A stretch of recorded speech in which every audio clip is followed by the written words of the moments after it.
Hello, welcome to exam affairs. कैसे हैं आप सभी? आई होप आप सभी अच्छे होंगे।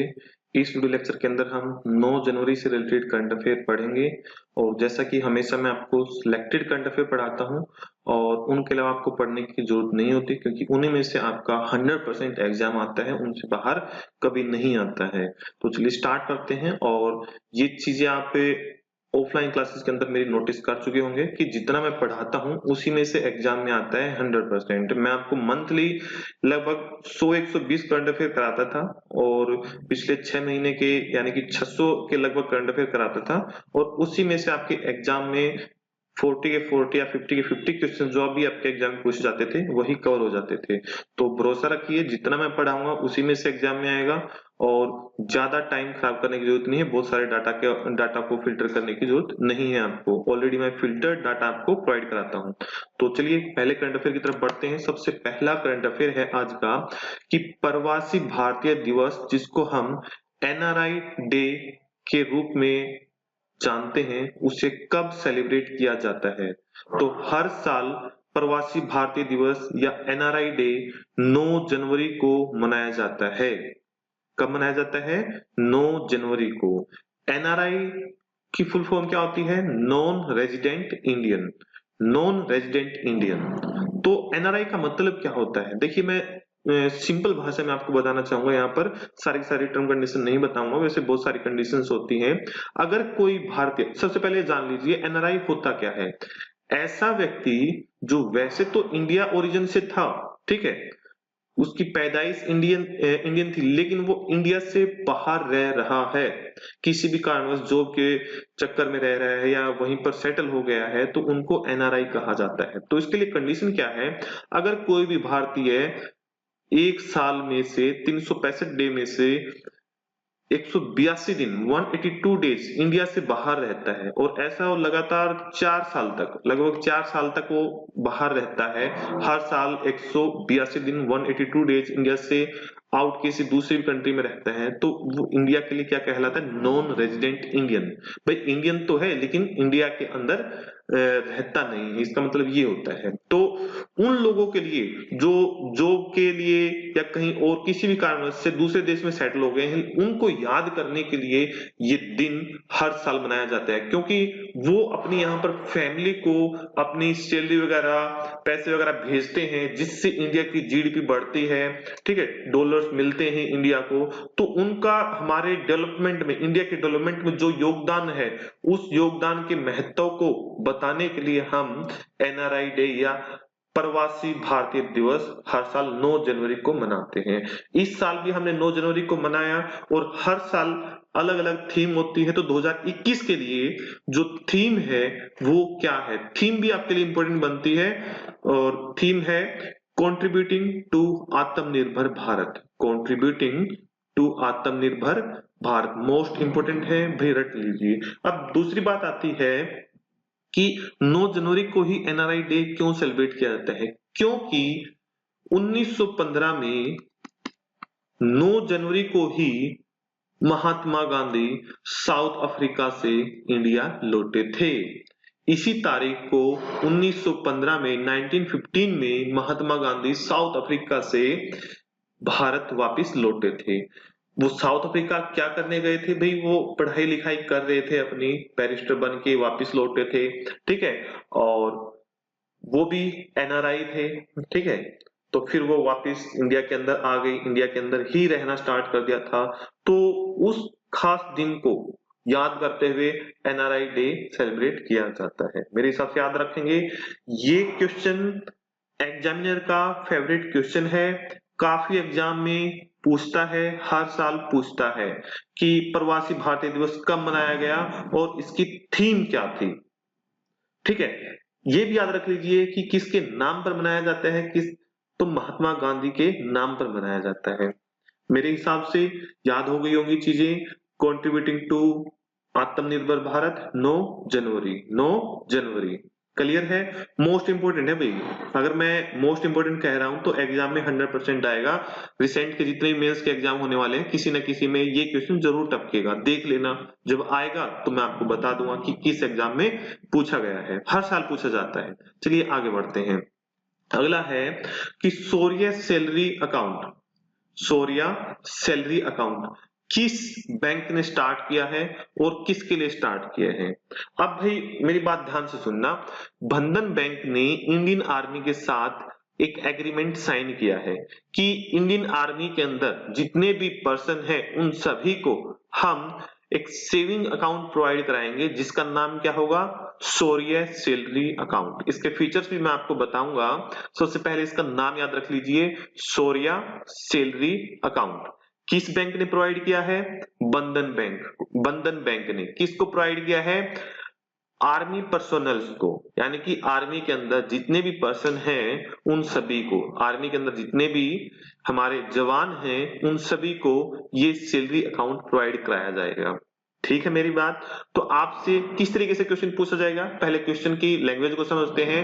विच bank has signed an agreement with Indian army to provide banking services to personnel of the force having the account name Shaurya salary account? तो आपका आंसर क्या होगा?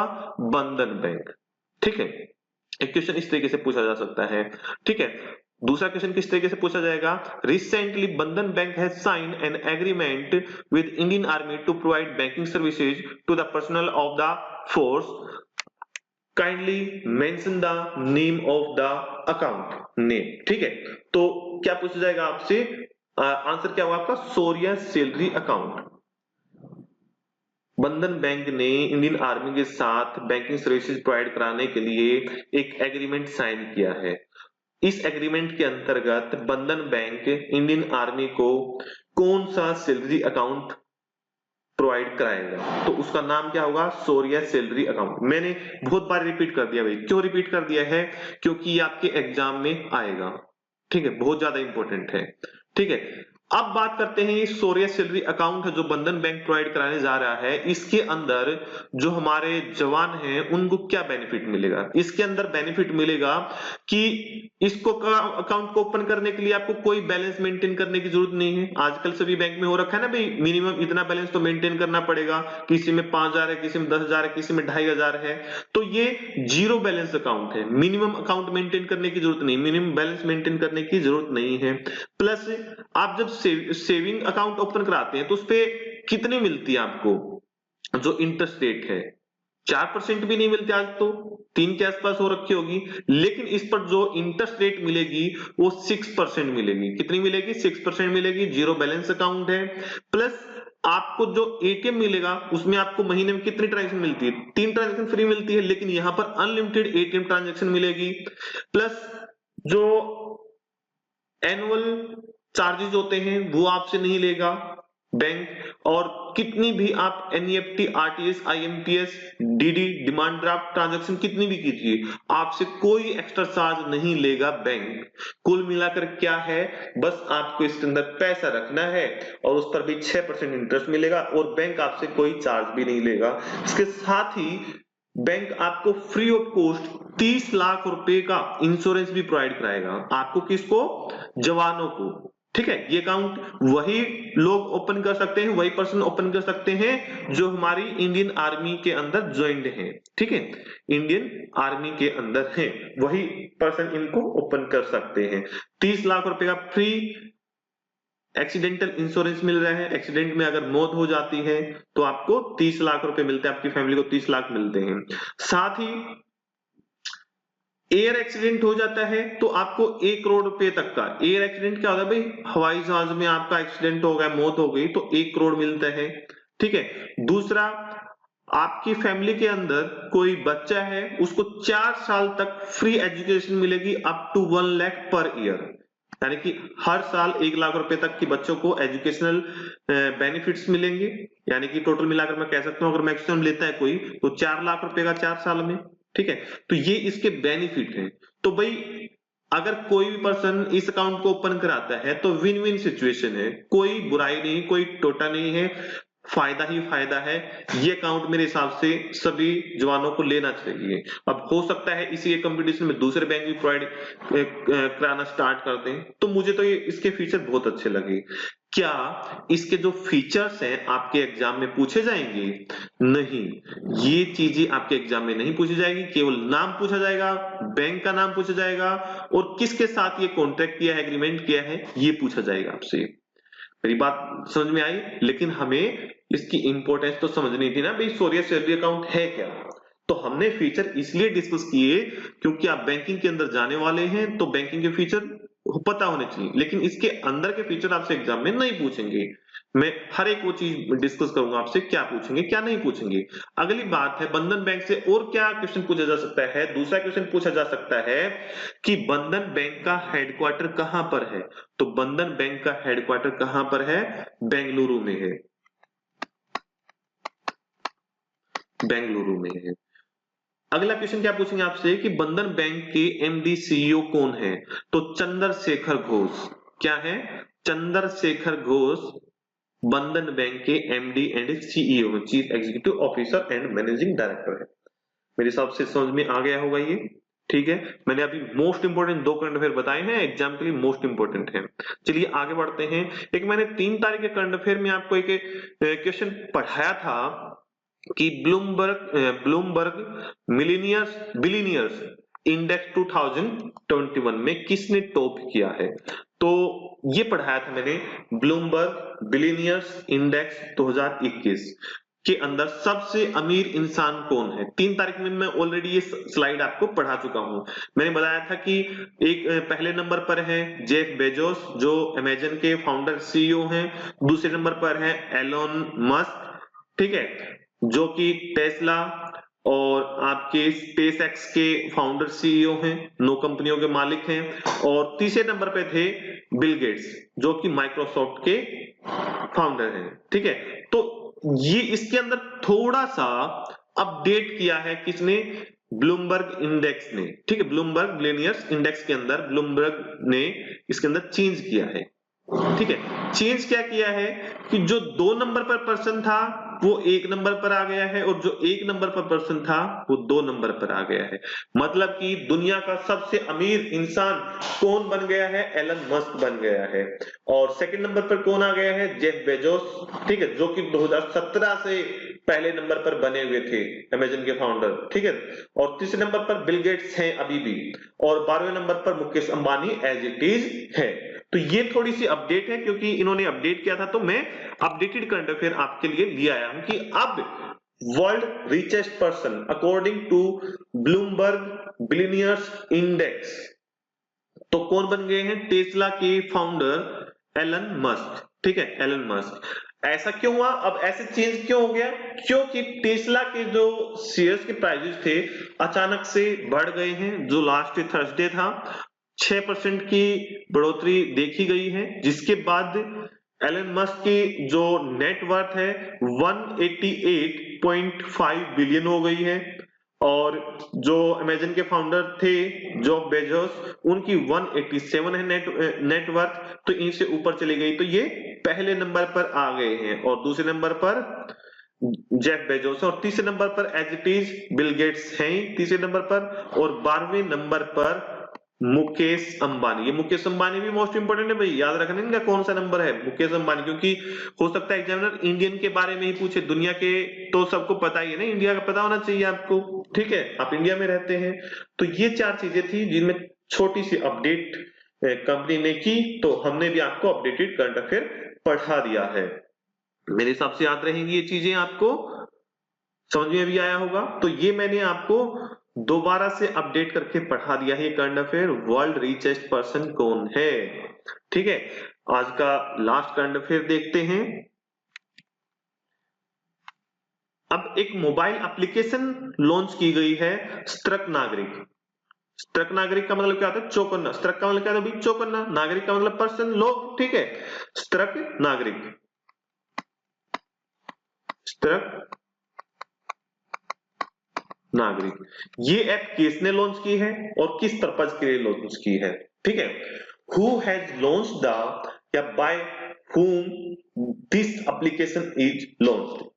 हु हैज लॉन्च द, या in which state the mobile application स्त्रक नागरिक has been launched. या इस तरीके से भी पूछा जा सकता है in which state the Struck mobile application has been launched, और for which purpose the Struck application has been launched, और इस तरीके से पूछ सकते हैं कि which application is launched by Jammu and Kashmir या इन जम्मू एंड कश्मीर। तो अब मेरी बात ध्यान से सुनिए, जो स्त्रक नागरिक एप्लीकेशन है ये जम्मू कश्मीर के अंदर जम्मू कश्मीर के लेफ्टिनेंट गवर्नर ने, जिनका नाम है मनोज सिन्हा, उन्होंने लॉन्च की है स्त्रक नागरिक। इसको क्यों लॉन्च किया गया है? ताकि लोगों को कहीं पर भी कोई भी करप्शन से जुड़ी हुई शिकायत करनी हो तो इस ऐप के माध्यम से वो जम्मू कश्मीर के अंदर कहीं पर भी कोई भी करप्शन हो रहा है, कोई भी ब्राइब ले रहा है, किसी भी तरीके का करप्शन हो रहा है, तो उसकी शिकायत इस ऐप के जरिए डायरेक्ट कर सकते हैं। फोटो अपलोड कर सकते हैं, वीडियो अपलोड कर सकते हैं, ऑडियो वीडियो कैसे भी करके, और वहीं से उसको मॉनिटर कर सकते हैं भाई उनके लिए इस पर क्या कार्रवाई की गई है। ठीक है, तो this app is developed with a purpose to facilitate seamless flow of information about corruption and enable citizens to submit their grievances with ease and mobility। Jammu Kashmir के एलजी कौन है? लेफ्टिनेंट गवर्नर मनोज सिन्हा, ये भी याद रखना है, मोस्ट इंपोर्टेंट है। और जम्मू एंड कश्मीर क्या है? यूनियन टेरिटरी है, ठीक है, और यूनियन टेरिटरी है, ठीक है। तो ऐप का नाम क्या है? स्त्रक नागरिक। क्या आप मुझे लेफ्टिनेंट की फुल फॉर्म बता सकते हैं? ट्राई कीजिए, क्योंकि आपके एग्जाम में भी पूछी जा चुकी है, इंग्लिश के सेक्शन में, इंग्लिश लैंग्वेज के सेक्शन में पूछी जा चुकी है। तो ये एक छोटा सा टेस्ट है आपका। क्या बता सकते हैं? चलो मैं आपको याद कराता हूं, ठीक है। मुझे पता है कुछ बहुत सारे बच्चों को याद भी है, और कुछ देखो तो लिखा कैसे जाता है भाई। सबसे पहले लिखिए LIE, स्पेलिंग याद करा रहा हूं मैं आपको। लाई किसने बोली? आपने। यू, ठीक है, झूठ। लाई का मतलब क्या होता है? झूठ। और आपने किसके बारे में?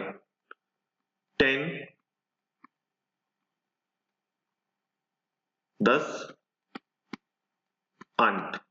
आंट क्या होती है? चीटी, ठीक है। 10 चीटियों की कोई आपने झूठी स्टोरी सुना दी होगी फैमिली को, 10 चीटियों ने कुछ खा लिया या कुछ खराब कर दिया, इस तरीके से। तो लेफ्टिनेंट बोलते हैं, और इसको ब्रेक करके इस तरीके से पढ़ा जा सकता है ताकि स्पेलिंग याद हो जाए आपको, ठीक है। लाई, यू, 10 आंट, लेफ्टिनेंट, और आगे आपको पता है गवर्नर वर्ड था हमारा, ठीक है।